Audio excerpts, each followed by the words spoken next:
नमस्कार, जय हिंद, जय बुंदेलखंड। हमारे कार्यक्रम हमारी परंपराएं और आज का विषय है बुंदेलखंड की लोक परंपराएं। और हमारे वक्ता हैं श्री सुमित दुबे। आप बुंदेली लोक गायक और संस्कृत कर्मी हैं। बुंदेलखंड अंचल में लोक कला, संस्कृति और साहित्य के क्षेत्र में समर्पित भाव से काम करने वाले व्यक्तियों में सुमित दुबे का नाम अग्रणी है। बाल्यावस्था से ही साहित्य सांस्कृतिक अभिरुचि होने से लोक कला और संस्कृत की ओर आकर्षित होकर बुंदेलखंड लोक अंचल के लोक साहित्य और संस्कृति के क्षेत्र में अनेक शोध कार्य किए हैं। आपकी विशेषता है पारंपरिक बुंदेली लोक गायन, लेखन व बुंदेली लोक संस्कृति के अध्येता के रूप में शोधपरक कार्य। सांस्कृतिक साहित्य गतिविधियों में आपकी विशेष भूमिका रही है। पिछले 22 सालों से बुंदेली लोक कला संस्कृति के प्रचार प्रसार में लगे हुए हैं। तो आपका स्वागत है सुमित जी। और सुमित जी की एक पुस्तक है सुमित का बुंदेली आंगन। तो अगर समय बचा तो उसके बारे में भी चर्चा करेंगे। मैं दर्शकों को बता दूं कि सुमित का बुंदेली आंगन और आंगन में बुंदेलखंड में क्या क्या होता है, स्वास्थ्य से संबंधित, भोजन से संबंधित, एक्सरसाइज से संबंधित सब कुछ, वो सब चीजें कभी चर्चा करेंगे अगर समय मिला। लेकिन आज लोक परंपरा के बारे में चर्चा करते हैं। बहुत बहुत स्वागत है सुमित जी आपका। बहुत बहुत धन्यवाद भाई साहब। सबसे पहले जी आपका आदरणीय रंजन जी का बहुत बहुत धन्यवाद, आभार। बुंदेलखंड ट्रूपल और बुंदेली झलक पेज का मैं हृदय से आभार व्यक्त करता हूं, धन्यवाद व्यक्त करता हूं कि मुझे इस श्रृंखला में जो बुंदेल हमारी परंपराएं जो श्रृंखला चल रही है उसके क्रम में मुझे भी अपनी बात रखने का अवसर आपने दिया है, तो मैं बहुत आभार व्यक्त करता हूं आपका। और जैसा कि बुंदेली झलक जो हमारी वेबसाइट है, उससे जब उसकी मतलब नींव पड़ी थी तभी से उसके सानिध्य में हूँ आपके, और उसमें कहीं एक गिलहरी के रूप में मैंने भी अपनी भूमिका उसमें निभाई है। तो मैं अपने आप को बड़ा सौभाग्यशाली समझता हूँ।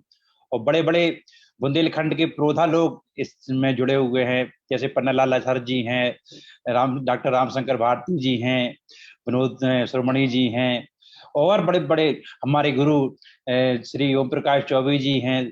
सारे लोग जुड़े हुए हैं। उनके बीच में अपनी बात रखने के लिए जो है मेरे को प्रयास करूंगा चीजों को, जो जो चीजें हैं जो मैंने अपने आसपास, जैसे आपने कहा कि एक अधिता के रूप में एक रुचि है, एक जिज्ञासु प्रवृत्ति है मेरी कि बुंदेलखंड में जो कुछ है, कहाँ से है कुछ, उसको समेट लिया जाए और नई पीढ़ी तक पहुंचाया जाए। ये मेरा उद्देश्य है, इसको लेकर के मैं काम कर रहा हूँ। तो सभी को, मेरे अग्रजों को प्रणाम करते हुए और आज की बात की अपन शुरुआत करते हैं। तो सबसे पहले तो जो अपन ये विषय आपने चुना है, हमारी परंपराएं सबसे मतलब मुझे लगता है कि सबसे पहले परंपराओं पे बात होनी चाहिए। परंपराएं होती क्या है, मतलब जो है परंपराएं यानी आई कहाँ से, कैसे बन गई परंपराएं।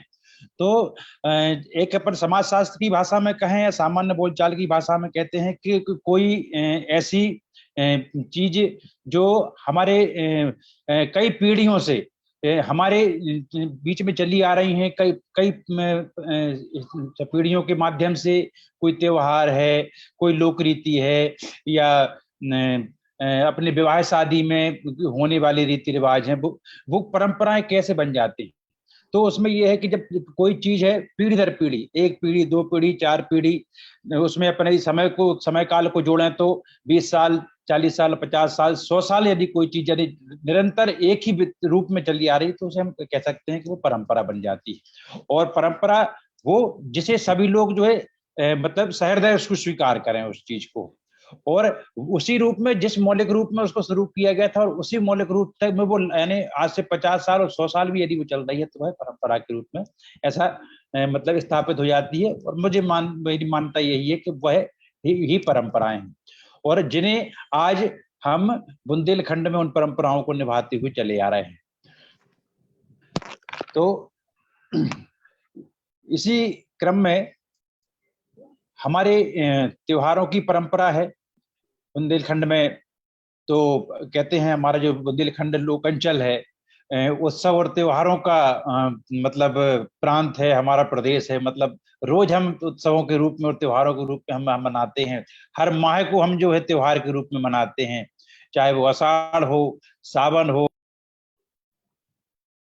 जी, आपका माइक बंद हो गया है।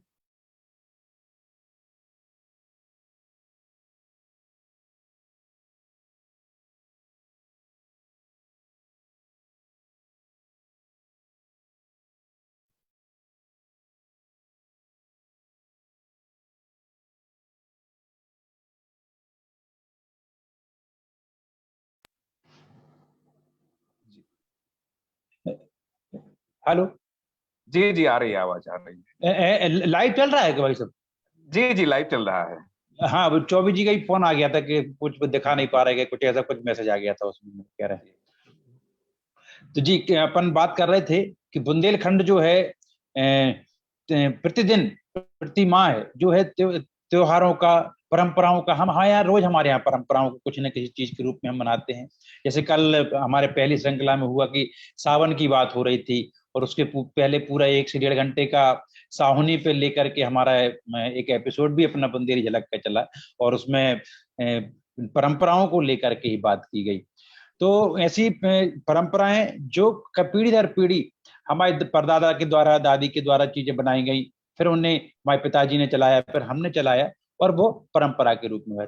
फॉर एग्जाम्पल मैंने उदाहरण में बताना चाहता हूँ कि जैसे कि यदि मैं कोई गीत लिख देता हूँ और वो यदि मैं गा रहा हूँ और मेरे घर के लोग गा रहे हैं, तो परंपरा। यदि वही गीत जो है नरसिंहपुर से निकल करके जबलपुर पहुंच जाए, दमोह पहुंच जाए, पन्ना पहुंच जाए, झांसी पहुंच जाए, दतिया पहुंच जाए, और उसे गाते गाते लोग जो है कई पीढ़ी तक हो जाएंगे, तो मेरा गीत भी एक वो परंपरागत गीत की श्रेणी में आ जाएगा। तो कोई भी चीज है वह अधिक से अधिक लोगों तक पहुंच जाए, और अधिक से अधिक स्थान तक पहुंच जाए, और अधिक से अधिक समय तक पहुंच जाए, तो वो परंपरा है। तो इसी में अपनी से भाई साहब एक बहुत अच्छी अपनी यहाँ परंपरा है। वैसे चौमासों की त्योहारों की बात करते हैं तो अपने शुरुआत वो आषाढ़ के महीने से हो जाती है। तो आषाढ़ के माह में हमारे बुंदेलखंड में कुल देवता, कुल देवी की पूजन की परंपरा है, और उसमें लोग पूरे कुटुंब के साथ इकट्ठे होते हैं। कोई कहीं भी हो, देश में विदेश में लोग इकट्ठे होते हैं और अपने कुल देवी देवता की पूजन करते हैं। और ये इसकी अपन उसके मूल में जाए कि जो हमारे हमारे जो सियाने लोग थे भाई साहब, मतलब वो कितने मतलब दूरदर्शी थे। अपन उस चीज को कहेंगे कि परिवारों में बिखराव होता है, और अपन जानते हैं कि रोजगार व्यवसाय के लिए लोग पलायन होना ये बहुत स्वाभाविक सी प्रक्रिया है एक। तो लोग प्रदेश जिले के बाहर, प्रदेश के बाहर, और देश के बाहर भी जाते हैं, लेकिन समय उन्हें कैसे बांध के रखा जाए। तो एक हमारे बुंदेलखंड की एक परंपरा में है आषाढ़ की पूजा। बुंदेलखंड में हर समाज में, हर जाति में वह आषाढ़ की पूजन होती ही होती है। और उस परंपरा को आप देखिए कि उस परंपरा में पूजन होगी तो पूरे कुटुंब के लोग उसमें सपरिवार इकट्ठे होंगे। इकट्ठे होने के साथ उनके पैतृक गांव में इकट्ठे होंगे, इकट्ठे होकर के पूजन करेंगे। पूजन होती है तो पारंपरिक उसमें प्रभोजन बनते हैं। कहीं हलवे का प्रसाद चढ़ता है कुल देवी देवता को, कहीं अपनी गाकड़ बाटियां बनती हैं, कहीं पे टिक्कड़ बनता है। ऐसे करके परंपरागत भोजन का ही उसका भोग लगाया जाएगा दूध। लेकिन इस परंपरा का मूल उद्देश्य हमारे सियानों का क्या रहा कि हमारी पीढ़ी के लोग हैं वो कहीं भी बिखरे हों, लेकिन साल में एक बार उनको इकट्ठा होना है, और वो एक दूसरे को पहचाने, अपनी पीढ़ी को पहचान, और पहचान है। दूसरी चीज ये है कि हमारे लोग, हमारे परिवार के लोग कहाँ कहाँ हैं, किस किस पद पे हैं, किस ऊंचाई पे हैं, किस, यानी ऐसा लोग लगता है कि यार हमारे गांव में रह रहे हैं तो हमें लग रहा है कि यार हमारे यहाँ के सब हम लोग ऐसे ही हैं, लेकिन उस नई पीढ़ी को पता चलता है कि नहीं यार, हमारे एक परदादा जी के लड़के तो ऑस्ट्रेलिया में रहते हैं, एक बेंगलोर में रहते हैं, कोई इंजीनियर है, कोई आईएएस की में, तो उसको अपने आप में गर्व होता है, और एक वहां से उसको एक वो भी होता है कि अपने आप में कि नहीं यार हम भी क्यों नहीं कर सकते, यदि हमारे कुटुंब परिवार के लोग ऐसे मतलब इन ऊंचाइयों पे हैं, तो वहां से एक उनको एक प्रेरणा भी मिलती है कि नहीं, हमारे एक प्रेरणा भी मिलती है, और दूसरी चीज ये है कि उन्हें गर्व भी होता है कि नहीं हमारा परिवार, हमारा कुटुंब जो है कितना बड़ा है और कितना फैला हुआ है। तो हमारा मूल उद्देश्य आषाढ़ के त्योहारों का, शायद मेरा ऐसा मानना है कि ये मूल हमारे सियानों का ये मूल ये रहा कि परिवारों को, कुटुंबों को बांध के रखना। यह एक बहुत अच्छी, मतलब मेरे को ये परंपरा जो है आज हम देखते हैं, और अपने परिवार में भी इस चीज को मैं देख रहा हूं, तो मुझे बड़ा अच्छा लगता है कि हमारे भी 3 पीढ़ियों के लोग हैं और इस पूजन में इकट्ठे होते हैं। हमारे बच्चे उनसे पूछते पिताजी जी कौन है, फिर हम बताते हैं उनको 3-4 पीढ़ी का उनको, तो फिर वो पूरा गुणा भाग लगा के समझते हैं चीजों, फिर वो एक दूसरे से परिचित होते हैं। फिर अब मोबाइल का दौर है तो एक दूसरे का मोबाइल नंबर ले लिया है, व्हाट्सएप ग्रुप बन गए हैं, तो पूरे सारा कुटुंब जो है उस पूजन के, आषाढ़ के पूजन के माध्यम से सब एक दूसरे से जुड़े हुए हैं और सुख दुख में अपनी बात को शेयर करते हैं। एक बहुत अच्छी परंपरा एक बुंदेलखंड की यदि हम कहते हैं तो आषाढ़ की है। फिर ऐसे ही फिर अपन देखते हैं शादी विवाह की परंपराएं देखते हैं भाई साहब। शादी विवाह में जो है चीकट की परंपरा है अपने यहाँ, जो परंपरा लाला हरदौल से शुरू हुई, और लाला हरदौल ने अपनी बहन के लिए अपनी मृत्यु के बाद वो चीकट लेके आए और उनने भतौर पूजी वहां पर आकर के, दतिया में उनकी बहन थी। तो उस परंपरा को आज, यानी छोटी से छोटी, मतलब वो आज भी मतलब परंपरा शहरों में भी है और गांव में भी चालू कि जो मामा पक्ष आएगा और चीकट लेके आएगा, और जब यानी भोजन बनेंगे तो सबसे पहले जो भतौर पूजने को कहते हैं, यानी बुंदेलखंड में उसे भात भी कहा जाता है उसको, और तो उसको भात की पूजन करना है, जो भतौर पूजते हैं तो उसमें मामा जो है वो पूजन करेंगे। तो वो ये इसका भी एक बहुत बड़ा कारण था कि मायके पक्ष जो है वो अपना प्रभाव दिखाने का एक बड़ा अवसर मिलता है उस समय शादी, और उसके लिए ससुराल पक्ष वाले जो पूरी तैयारी करते हैं, भैया चीकट वाले लोग आ रहे हैं, उनके लिए पूरी, जैसे बारात की जनवासी की तैयारी होती है उसी प्रकार की तैयारी चीकट वालों के लिए होती है। अब तो चीकट नहीं है, नहीं भाई साहब मैं बताता हूँ कि हमारे यहाँ पे बड़े भाई साहब की पहली शादी हुई तो हमारे मामा जी की तरफ से 3 बस भर की चीकट आई थी पहली बार। हम लोग मतलब हमारे मतलब बारात लेके जा रहे थे हम लोग, एक बस के चीकट वालों की तैयारी हमने 3 बस की हुई थी। तो इतना महत्व हुआ करता था चीकट का जो।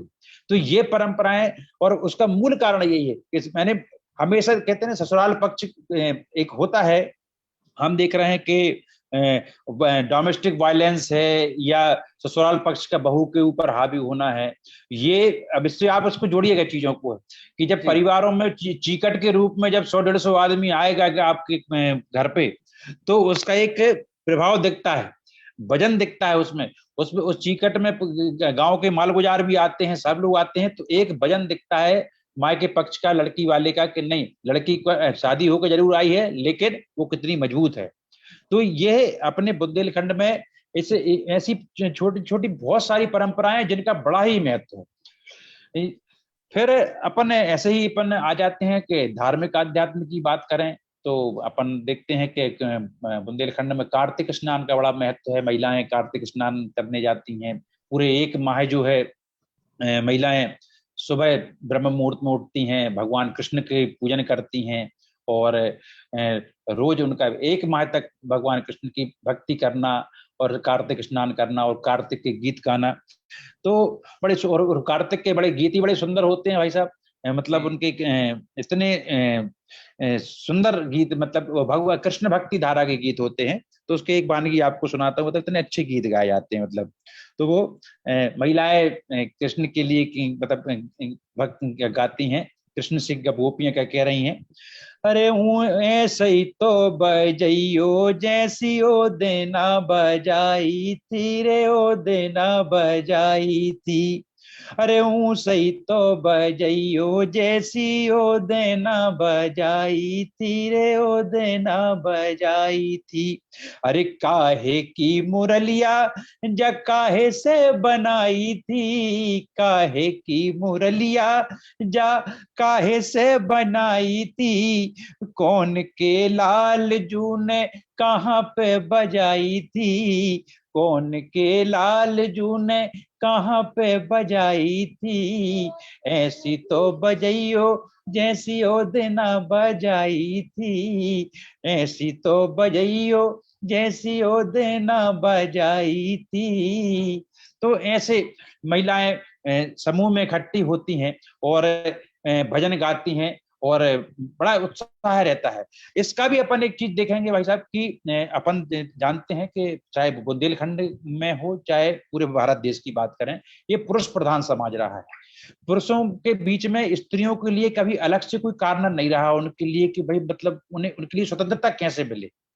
तो अब यहाँ पे मैं बात करूंगा स्वतंत्रता की कि हमारी सियानी जो माई मतलब हमारी सियानी परदादी हैं, दादी हैं, नानी हैं, वो लोग भी कितने चीजों को लेके उन्होंने सोचा है घर की महिलाओं के लिए कि घर से चूल्हे चौकी में तो वो लगी हैं, दिन रात से लगी रहती थी। पहले सारा काम घर पे करना, आटा पीसने से लेके है, खाना बनाने से लेके है, बर्तन से है, खेत का काम, सारा काम महिलाएं करती थी, पुरुषों के साथ बराबर से करती थी।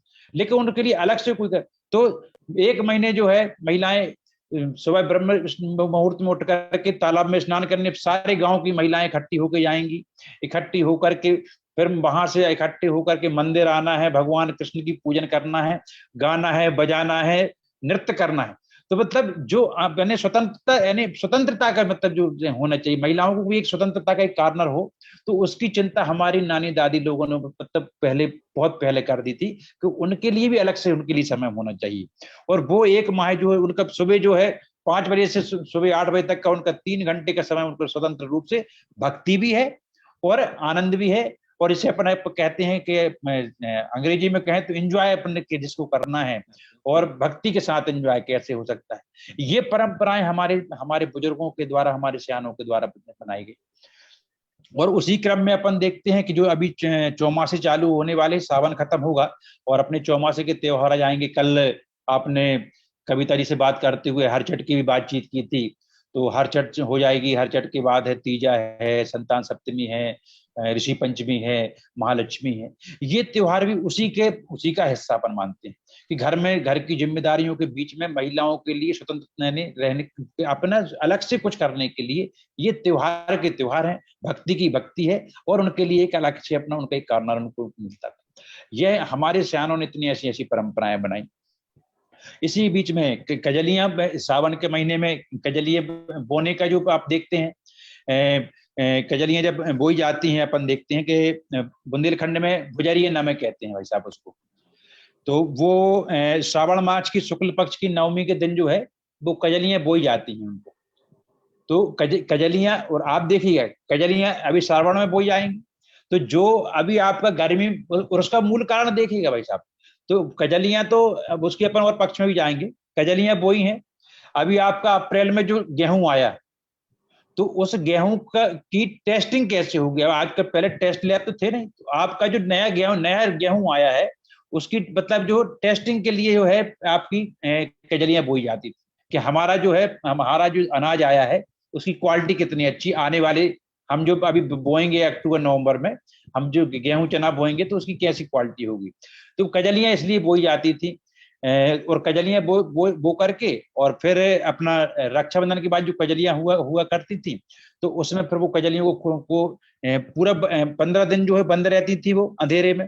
और ये अंधेरे के बाद उनको जब खोला जाता था, तो खोल करके जब लाते थे तो उनमें उनकी जो बाढ़ रहती थी या कैसी हुई है, तो उससे हमारे लोग जो है, किसान लोग जो है, एक अंदाजे कर लेते थे इस बार हमारी फसल कैसी होगी। यदि कजलियां बहुत अच्छी हुई हैं, मतलब हाँ आने वाली जो हमारी फसल है वो बहुत अच्छी होने वाली है, तो वो उसको करते थे। फिर कजलियां मिलना, और सौहार्द का हमारा त्योहार है कजलियां मिलने का, कजलियां मिलते थे लोग। और कजलियां जब हो जाती हैं तो उनको पौंटा जाता है गांव के नदी तालाब में जाकर के, जहां महिलाएं उससे सारी कजलियां गांव की इकट्ठी होती हैं। फिर उनके परिक्रमा दी जाती है, उनको दूध चढ़ाया जाता है, और साथ में महिलाएं राचरे गाती हैं, और पुरुष जो हैं वो सहरा गीत गाते हैं। तो ऐसे कजलियों का भी हमारा बड़ा, श्रावण के महीने में कजलियों का बड़ा अच्छा ये परंपरा जो है, और जिसमें नृत्य है, गायन है, और लोगों के साथ मिलना जुलना है, पकवान है।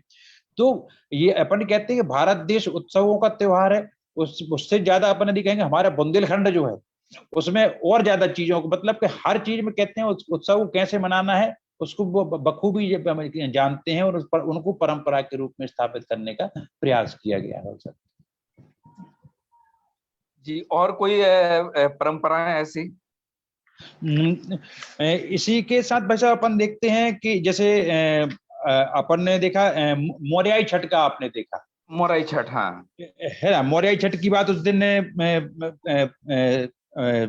सुरमणि जी ने भी कहा था कि इसी बीच में जो अपन ने सावन के अपने भादों के महीने में जो होता है कि मोरयाई छठ भी आती है, और मोरयाई छठ में भी जो है जो अपने लड़की पक्ष में और लड़के पक्ष में दोनों में जो शादी में खाम गड़ता था, और मड़वा जो रहता था पहले, मतलब पूरे 8 महीने यानी 26 शादी हुई है, वो मड़वा जो है वो कब उखड़ता था? मोरयाई छठ के दिन।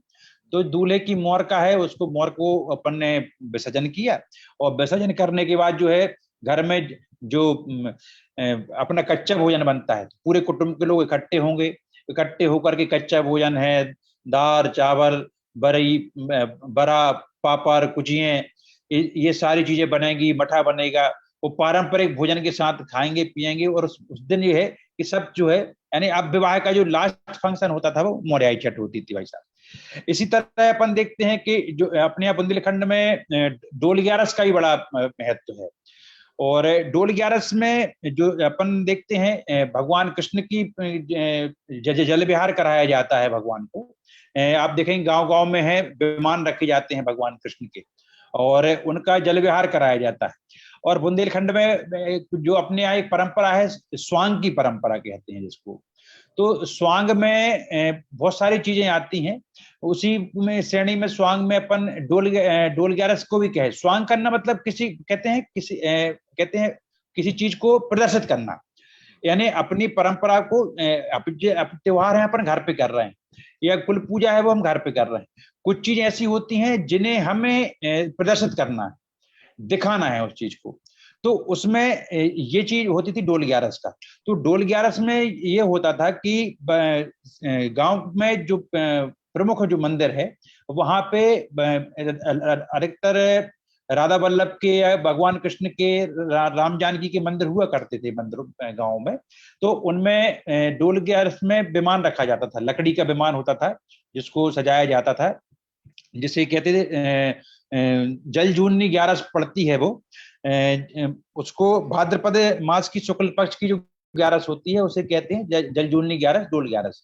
तो उसमें विमान रखा जाता है, और विमान में फिर पूरे गांव के लोग इकट्ठे होंगे, भगवान कृष्ण की पूजन करेंगे, पूरी जागरण होगा, और वो विमान पूरे गांव में भ्रमण करता है, और पूरे गांव के लोग उसमें शामिल होते हैं, और पूरे गांव के लोग उत्साह से नाचना गाना सब चलता है। और साथ में और भगवान को फिर गांव के नदी तालाब में ले जाते हैं, वहां उनको जल विहार कराया जाता है, और फिर ला करके मंदिर में लिया। अब इसमें भी अपन एक चीज देखते हैं भाई साहब कि आपने देखा हो कि हर जगह अपन ने कजलियां हैं, तो कजलियों को भी नदी तालाब तक जाना है। डोल ग्यारस का विमान भी है तो नदी तालाब तक जा रहा है। कार्तिक मास में स्नान करने महिलाएं जा रही हैं तो वो भी नदी तालाब जा रही हैं। नदी तालाब तक जाने का यानी सबसे महत्वपूर्ण ये है कि हमें हमारा जल का स्रोत है, उसकी हमें पूजन करना है, उसको हमको संरक्षित करना है। और परंपराओं से दूर होने का एक ये बहुत बड़ा नुकसान हुआ भाई साहब कि गांव गांव में तालाबों की स्थिति खराब हो गई, नदियां बची नहीं।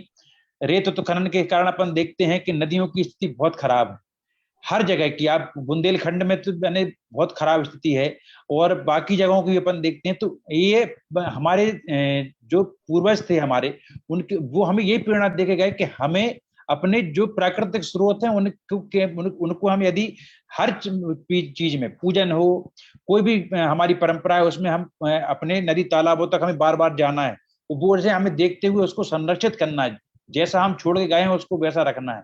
लेकिन परंपराएं क्या हुई, परंपराएं फिर औपचारिकता में बदलती जा रही हैं भाई साहब।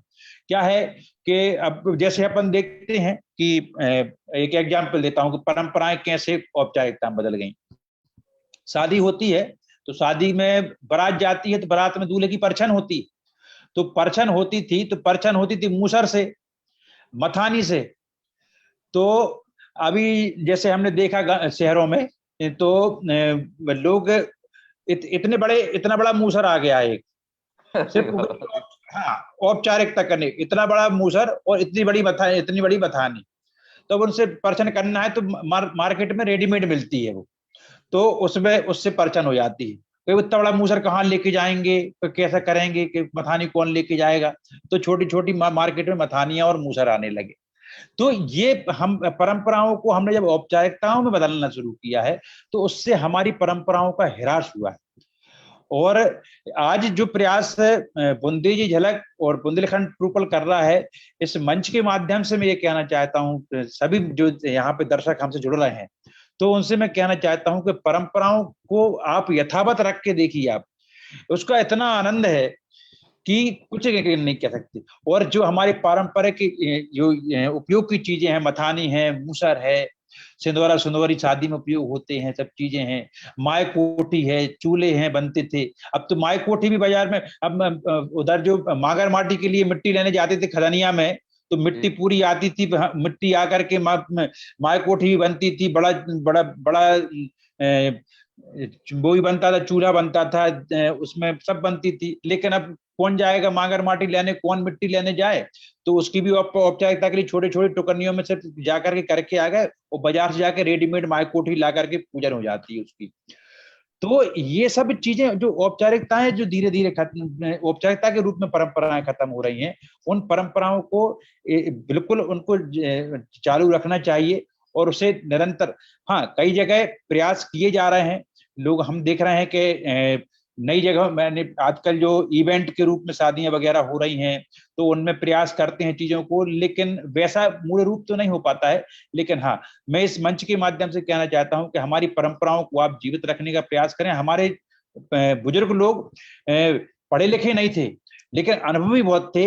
उनने कोई भी परंपरा बनाई है तो वो हमारे लिए उपयोगी है, इसलिए बनाकर गए थे। जैसे फॉर एग्जाम्पल, फिर एक चीज को, जो चौमासे के त्योहार हैं, चौमासे के त्योहार में जो 4-5 त्योहार होते हैं महिलाओं के लिए हैं, तो महिलाओं की उसमें हर चीज की डाइट है भाई साहब। ऋषि पर वो हर छठ में रहेगा, तो हर छठ में महिलाएं जो है भुजिया खाएंगी और कोई फलाहार नहीं करती।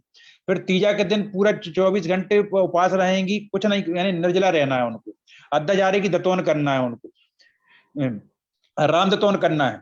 फिर ऋषि पंचमी आएगा, ऋषि पंचमी में अद्दा जारे की 108 दतौन करना है, भैंस का दूध और समा की चावल खाना है।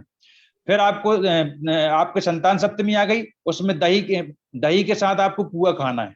आप ऐसा, मतलब लोग बताते हैं जो आयुर्वेद से जुड़े हुए लोग हैं, कि जो महिलाएं ये चौमासे के त्योहार नियमित डाइट के साथ करते थे, तो उसके कारण से है महिलाओं को वर्ष भर जो है उनकी जो महिलाओं संबंधित समस्याएं हैं वो कभी नहीं होती थी। तो ये हमारे मतलब बुजुर्गों ने, सियानों ने हमारी परंपराओं को, उनको वैज्ञानिकता के माध्यम से और उनको बना करके उनको हमको देके गए कि और कि उसको आप करते रहोगे तो उससे आपको लाभ ही होगा। लेकिन बस यह व्यवसाय के जीवन की जो भाग दौड़ में है, परंपराएं कहीं खोती जा रही हैं, इसकी बड़ी पीड़ा होती है। लेकिन एक आशा है इससे हमारी आपकी, जो हमारे साथ जितने हमारे लोग जुड़े हुए हैं, कि हम इन परंपराओं को पुनः जीवित करेंगे, और आशा नहीं, विश्वास है कि होगा ये सब चीजें। बिल्कुल, मेरा भी यही कहना है कि जैसे मूसर का इस्तेमाल खत्म ही कर दिया है। जी हाँ, अगर आज भी हम बतौर एक्सरसाइज के जी एक घर पे अच्छा मूसर बनाएं, और जो आजकल महिलाएं जिम जाने लगी हैं, जिम से अच्छा था कि हम उसका भी थोड़ा थोड़ा इस्तेमाल करते रहें घर में। बिल्कुल तो बिल्कुल भाई साहब। हमको दोनों फायदे होंगे, एक तो हमारा स्वास्थ्य भी सही रहेगा, और दूसरा हमारी परंपराएं निरंतर आगे बढ़ती रहेंगी। इसी बिल्कुल सही तरह कहा। हमारी नदियों का है, और कई यूनिवर्सिटियां हैं जो उदाहरण देती हैं और पढ़ाती हैं कि बुंदेलखंड का जल संरक्षण, और बुंदेलखंड में नहीं रह गया है, किताबों में आज भी 11वीं 12वीं शताब्दी का चंदेल वंश का जल संरक्षण पढ़ाया जाता है। जी तो और इस बार ये पद्मश्री भी बांदा के किसी व्यक्ति को मिला है जल संरक्षण के ऊपर। जी तो कम से कम लोगों को अगर ये लगे कि नहीं, हमारी परंपराएं हमारी एक दूसरे की पूरक हैं, हमारी बिल्कुल। प्रकृति हम सबकी पूरक है। अगर हम ये हर छठ के दिन जो पूजा होती है उसमें छेवला की डाल, कांस और जरिया की पूजा करते हैं, जी कभी हम बरगद की पूजा करते हैं, बट सावित्री में बरगद की बट पूजन करते हैं। सावित्री में पीपल की पूजा होती है। तो इन सब के पीछे वैज्ञानिक आधार तो बहुत था, लेकिन जी अभी कुछ सालों से लोगों को क्या समझ में आ रहा है क्या नहीं, और अपनी परंपराएं खोते जा रहे हैं। तो मैं इस मंच के माध्यम से यही निवेदन करूंगा कि किसी तरीके से हो, जो किताबों से निकल के अब किताबों में ही वो परंपराएं रह गई हैं, बिल्कुल। तो हमारी परंपराएं वैज्ञानिक आधार पर एकदम कसौटी पर खरी हुई हैं, अपनाएं। हम शहर में रहते हुए भी पूरी कोशिश करते हैं कि हम अपनी परंपराओं से जुड़े रहें। जब भी मौका लगे गांव देहात जाकर भी हम लोग अपनी परंपराओं से जुड़े रहते हैं। सुमित जी, बहुत बहुत धन्यवाद। बहुत बहुत आज धन्यवाद भाई साहब। आपने परंपराओं के बारे में बताया। कल हम फिर अपने एक नए वक्ता के साथ, कुछ नई जानकारियों के साथ हमारी परंपराओं में जुड़े रहेंगे। आपका बहुत बहुत आभार सुमित जी, और मैं सभी पटल पर जुड़े दर्शकों का आभार व्यक्त करता हूं। बुंदेलखंड ट्रूपल टीम का पवन त्रिपाठी जी, रोहित चंदेल जी, आशु जी का बहुत बहुत आभार, और विशेष आभार आदरणीय अतुल मलिक राम जी का, जिनके सहयोग से ये कार्यक्रम लगभग 8 सोशल मीडिया प्लेटफॉर्म पर लाइव चल रहा है। तो बहुत बहुत धन्यवाद। कल फिर हम मिलते हैं शाम 7 बजे नए विषय के साथ, नई परंपराओं के साथ। बहुत बहुत धन्यवाद। नमस्कार, जय हिंद, जय बुंदेलखंड। आपको और आपकी टीम को भी बहुत बहुत धन्यवाद, आभार, शुभकामनाएं बहुत सारी भाई।